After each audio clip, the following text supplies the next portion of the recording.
Welcome to Everyday Sense. My name is Dave Kruse, and I am thrilled you have joined us for another episode. Today, we are wrapping up our Rhythms of Membership series. We've spent the last 4 weeks looking at what does it mean to be a member here at First Baptist. As a reminder, this series came about because one of our community groups came to us and said, we've been here a while. We're members. Are we doing the right things? And so we thought, let's take a moment. Let's explore this. And so today we wrap up the series. I want to welcome my guest, Tomlinson. Good morning. And we are going to talk about the last part of membership expectations. Now, there's way more than what we really talk about here, but we're going to just start here. And so the first thing, let me just give a recap if you're good with that, because you may or may not have listened to these. I don't want to assume one way or the other. But we talked about, first thing, we want you gathering regularly, which means come to worship on a regular basis. Doesn't have to be every week, but if you're a Christmas, Easter only person, probably not regular. We want you finding your community. Why? Because that's where life happens. That's where you grow. That's where you're equipped. That's where you're cared for. So we want you finding community. We want you serving. Why? Because the body needs what God has gifted you with. Now, God doesn't make you serve. God calls you to serve. And so we want you participating in the life of the ministries here at First Baptist. And last, today, we're going to talk about generosity. And I brought Tommy in because he knows a lot more than I do, way more than I do on some things. So, Tommy, we don't want to assume everybody knows who you are. Okay. Take 30 seconds. Who are you? Who's your family? 30 seconds. 30 seconds. You got to encapsulate a lot in 30 seconds, but you can do it. Thank you, Dave. It's good to be here with you this morning. Melita is my wife of almost 50 years. We'll be celebrating 50 years this upcoming June.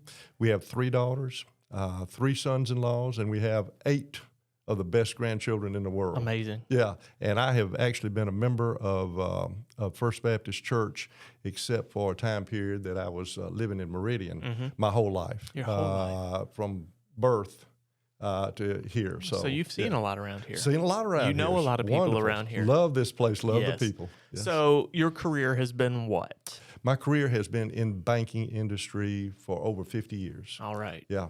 And currently you're at Renaissance. At Renaissance Bank since 2011, Great. so over 14 years Yes. with Renaissance. Loved it, and I'll actually be hanging up and entering retirement on January the 2nd Man, that's this big. coming year. Congrats on that. At my wife's instructions. At so. your wife's instructions. It wasn't 100% your choice, but she said, listen, I want to enjoy some life with And you. I've always tried to do what she said. That's a wise man right there. That's a wise man. So we are talking today about generosity, Tommy. And so when you hear that word generosity, how does that, what comes to mind as you think on generosity from both a biblical side of things, but maybe even from a practical side of things in terms of our money, our possessions, things like that? Yeah. I mean, generosity covers so many areas, as you well know.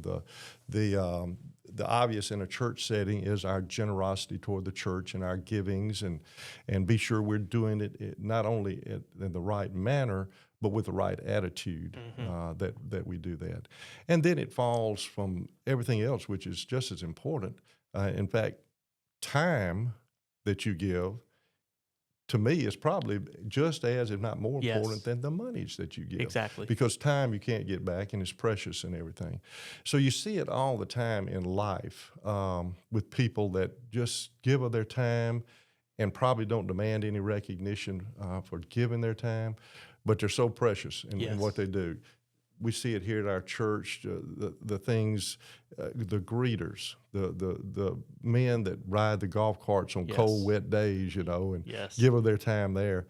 I think about you and the harbor with the children with special needs, that these volunteers come in, and such a break for the mom and dad, to get in their community groups and attend church and know that their children are being taken care of down there. So, and you said it well, and I'm glad you said it. Generosity, a lot of times when we think about generosity, we immediately go to finances. But when we think generosity, it's really your time, your talents, and your treasures. And some of that leads to serving, like we talked about in week 3. And so today we're going to lean a little more just in on the financial side, the possession side of generosity, knowing it's not just about that. Yeah. And so when I think about generosity, usually people are immediately get a little defensive. What, you can't tell me what to do with my money. And I probably am that way some, if I'm being honest on that. And I think as we approach the concept of generosity, we have to recognize that it's part of it's a spiritual issue. It's not just a financial issue. It's not just something about, hey, what's in your wallet or your bank account. It's really about what's in your heart. And so when we talk about generosity, a lot of times I break it down into, hey, it's an issue of trust, it's an issue of gratitude, and an issue of worship. And so we're going to kind of delve into those a little bit. Hopefully you jump in with some wisdom in terms of like both the spiritual side of things, but also the practical side of it. Because I'm going to be honest, Tommy, I didn't grow up with generosity as something that was really encouraged in my household. And so like when I finally started making pennies, not dollars, pennies, it was like, I'm supposed to do what with this? Yeah. I'm supposed to give some of it to God? Why? And it took a long time for me to develop this mindset of my money isn't mine. And so let's talk about generosity as an act of worship first and foremost. From my perspective, I see generosity from the beginning of Scripture. Like you go into Genesis and there's several moments where generosity just kind of jumps out as people are giving back to God. You go to Cain and Abel. Oh, well, they both brought their offering to God, and God liked one more than the other, and that led to crazy events happening. And so, but other moments that happened there, like I'm thinking about Isaac when he was, no, got the wrong guy, Jacob. Hey, everybody, even ministers get their Bible mixed up sometimes. Jacob, God tells him, hey, I want you to go and I want you to take this journey. And in the process, God renames him to Israel, and Israel, Jacob, gives 10% of all that he has back to God. Well, there's the tithe, the offering. You think about Abraham when he encounters Melchizedek. He just went and rescued Lot, and what does he do? He gives 10%.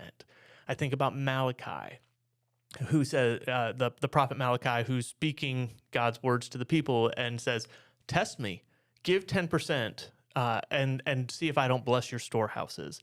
Think about Jesus in the temple watching the widow who is dirt poor, probably even beyond dirt poor, who gives probably what we would call a penny, which the government is now no longer printing pennies, so they're basically worthless, is what they're telling us. And she's dropping this penny into the offering, and Jesus just celebrates what she has done because of the attitude of her heart. And so the generosity, the tithe, the offering is really an act of worship. As you think on that, what comes to your mind in terms of that? Oh, so many things. And one is a saying that my father-in-law, I loved hearing him say it. Mr. Beeman was a very tall man. He was a gentleman that at church when he spoke, he wasn't elaborate or anything. But one thing he would always say is, you can't outgive God. That's right.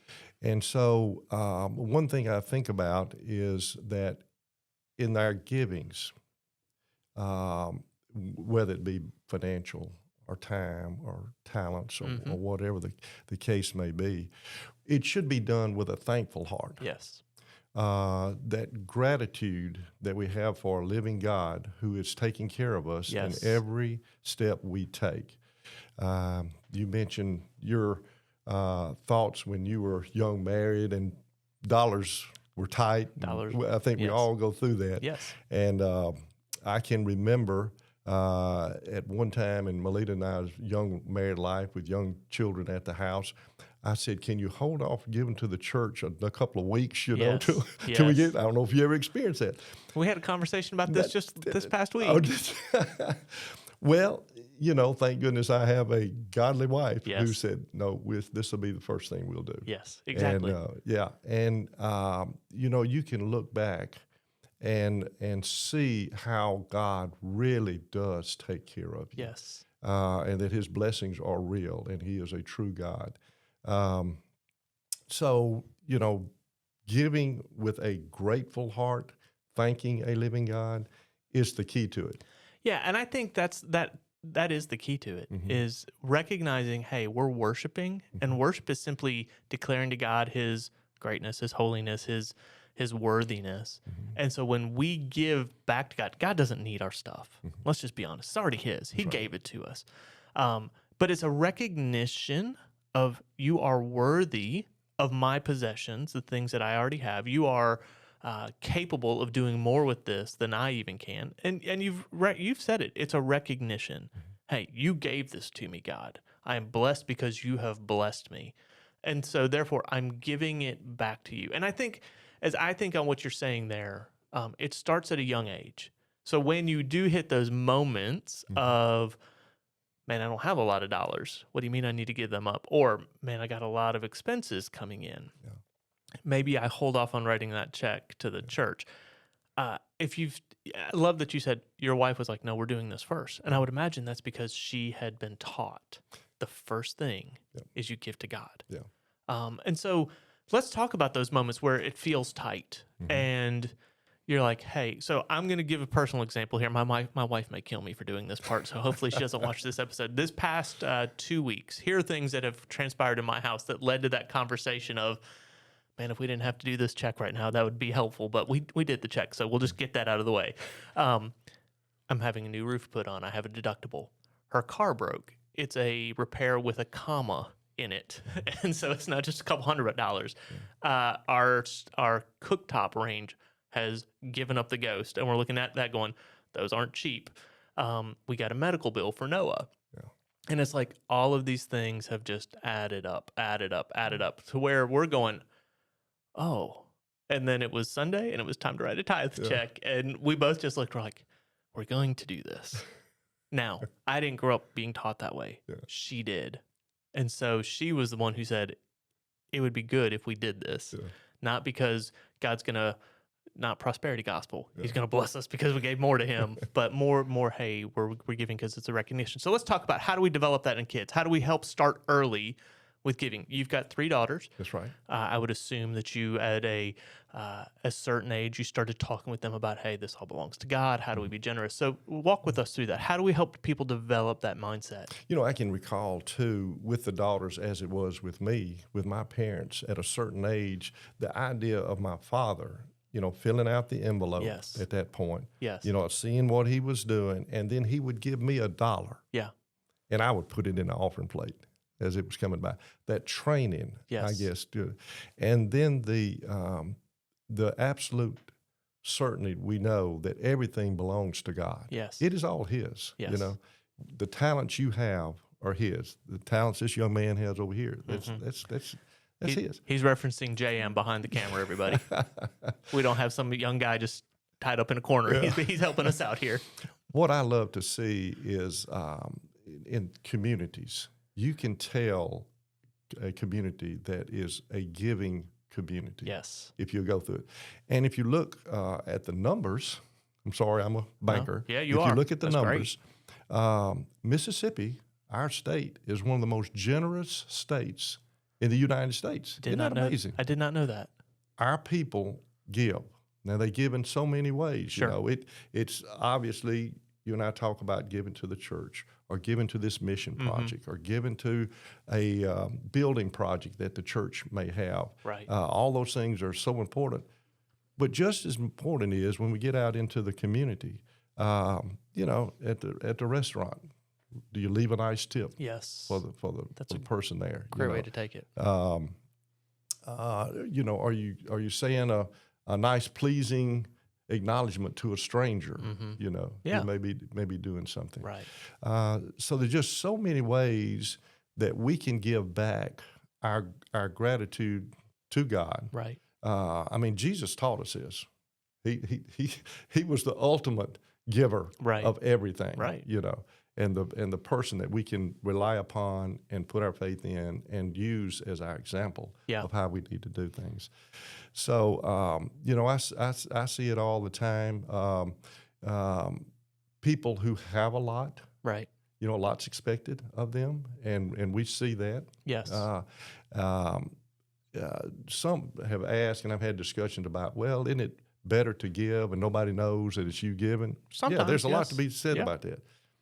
But in some cases, that giving, knowing that it's coming from this family, and they may not be the richest family in town, can certainly be a sermon in their own, you know. So it can be an encouragement to others.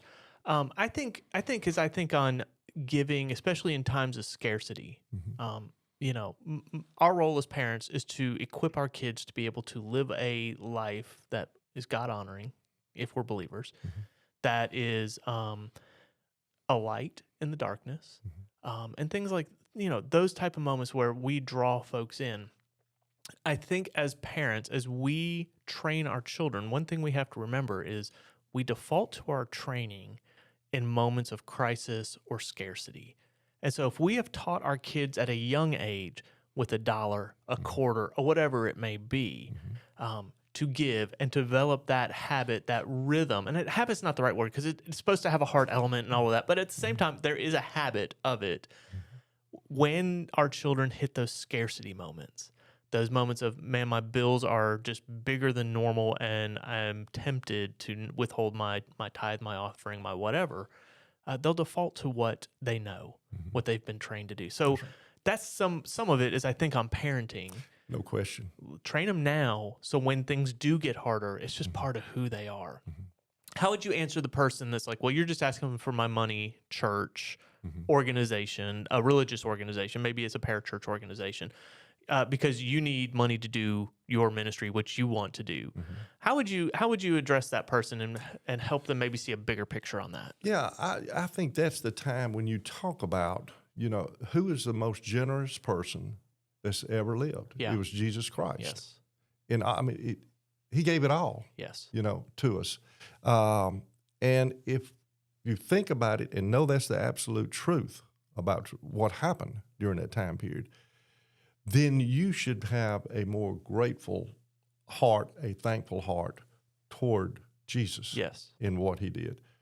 You've already gone over some wonderful examples of Jesus' teachings and what the Bible teaches us back in even the Old Testament about the responsibility, the joy it is to be able to give, whatever your giving may be. Right.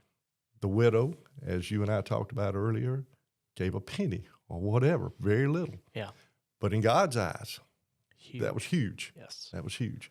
And so I think, and we have the responsibility as parents, obviously, to discuss this with our children. They need to see us as having grateful hearts, Yes. as being generous with our time and our resources, whatever that may be. Yeah.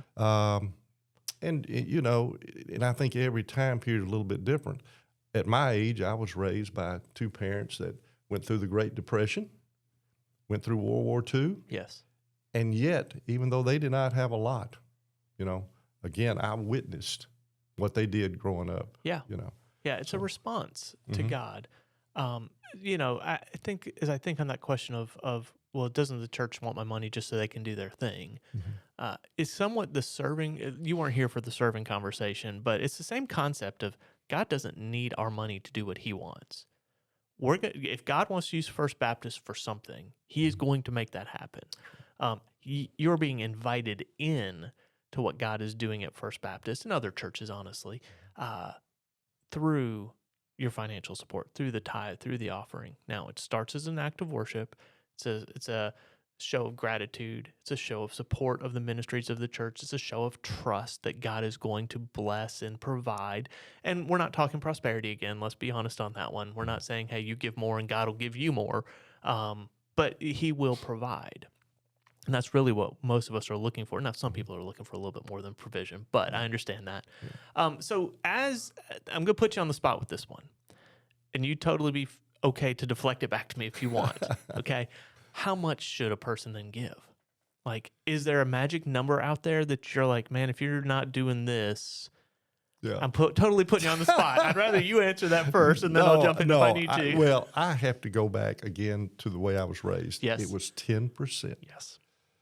But 10%, given to the church, because the church has expenses. Yes. Let's face it. We've got salaries to pay. We've got buildings to upkeep. Yep. Ministries that need to take place. Yes. Materials that need to be purchased. All of that. Right. 10% would be the minimum. Right. Then we're asked to do special things. It's very similar out in the real world. There are people that need help. Right.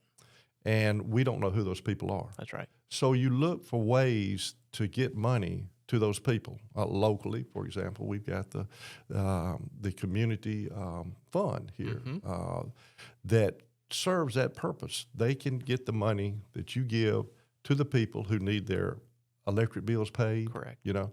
Who may need their rent paid one time. Yep. Well, that's part of it, you Yeah. know. So 10%, getting back to what I'm trying to answer your question, Yeah. I think is kind of the number because it's reflected in the Bible. Right. 10% to the church. But then you've got other things out Right. there. It shouldn't be I'm doing 10% for all of this other stuff. Yeah. You know, Yeah. it's the standard there. So And it's spelled do out. you in agree Scripture. with that? Let me ask you Yes, that. yes, I do. And you know, as I think on that, it is put out in Scripture. Hey, 10%. It's the now we have to be careful. We don't want to be legalist about it. You know, someone may be going, "There's no way I can do 10%," and I just want to acknowledge that. Hey, maybe you can only do 5%, 3%. I think for me, like when I was first starting to make money, I was not making much at all. And Tommy, it was embarrassing how much I was not making, honestly. And you know, 10% of what I was making would have put me not even living with my parents, honestly. I couldn't afford to do that. So I would encourage the person who's going, I don't know that I can do 10%. Maybe it's a reasonable, hey, I cannot live if I give 10, or it's a hard issue. Yeah. I'm not ready to give up 10%. Let me just encourage you, start. Yeah. Start 1% if that's all you can do. If that's all you can bring yourself to do. Start with 1 and ask God to grow your understanding, your heart, your pool, Yes. if need be, so that you can be more generous. Yeah. Find yourself people who are generous and let them rub off on you. Yeah. You know, usually I find myself when I'm around generous people, I'm way more generous. And when I'm around stingy people, I'm more stingy. And so, you know, and I agree with you, 10% a baseline, like a good, hey, get here. Yeah. But then generosity, I think, takes beyond that. You know, you said it well. There are things that we have to do to keep the doors open and pay the bills and keep staff employed and all that, do ministry. But then there's opportunities that God is calling us to that puts us beyond that 10%. And so it may be here through First Baptist. It may be through an opportunity in this community. It may be, hey, I'm supporting, you know, a child in a third world country so they have food and things like that. I guess I would just say don't cap yourself. God may be calling you to some pretty amazing things, and it's an opportunity for you to respond with the act of worship, the act of trust, the act of gratitude. If God says, hey, this is going to require 20% out of you this year. Oh, and I think even as we go through this, we have to recognize stage of life may influence what you're capable of giving. Like my parents are now on a fixed income. Generosity is more limited because they only make X number of dollars. My dad's no longer on a commission, you know? And so maybe folks my age who are in the 30 to retirement age, whatever that is, right? There's more flexibility, more opportunity to be generous. Yeah. And so thoughts on that? And well, I was going to throw it kind of back at you for your opinion on this. If you think about if finances are tight and you really just can't give the 10%, isn't there always time that you could give? Yeah. To the church, to missions, to teaching a Sunday school lesson, to working in the harbor as we talked about earlier, and talents. You know, whether it be teaching or singing or a guy like me that has no talents, no vacuum in the floors, whatever it takes. You know, you have plenty of talent. But does that make sense? It does make sense. I think you've always got that, which is precious. Time is precious. And so I think of it as a stool: time, talent, treasure. And when you're doing all three, you're balanced. You're on sturdy ground. You take one of those legs away, man, you're gonna be able to balance on 2 legs of a stool for a season. But at some point, that stool is going to topple a little bit. So as we think on generosity, we have to think on all 3 of those legs. We focus mostly on financial here because, let's be honest, here at First Baptist, we do not talk about this side of it a lot. Yeah. I've been here 2 years. I think I can count on one hand the number of times I've heard something about generosity said from the stage. Why? Because we're a generous church already. But I also sit there and go, man, if we were to raise the level of awareness, I think we would be blown away by the generosity of our people. You just mentioned Mississippi is one of the most generous states out there, and we're part of Mississippi. And so, you know, I'm not responsible for setting what we talk about from stage, but I would definitely go, man, we have a responsibility to raise the awareness of healthy, relationship with God involves generosity in all three of those areas. Yeah. Not one, not two, but all three. And that's a good challenge for us. Don't we risk sometimes limiting God if we're not doing what we are supposed to do and taught to do in our hearts? I'm thinking about different building projects we've had around here where, you know, a guy like me who loves numbers would say, maybe that's stretching it a little bit too much. Well, maybe we're limiting God on what he can do. So. Yeah, and I totally get where you're coming on that one. And I haven't thought of it quite that way because I would almost push a little and go, I think we're limiting what we're allowing God to use us for. Yes. God can do whatever he wants, but we may not be able to do what he wants us to do. He'll get someone else to do it, which would be a shame. Yeah.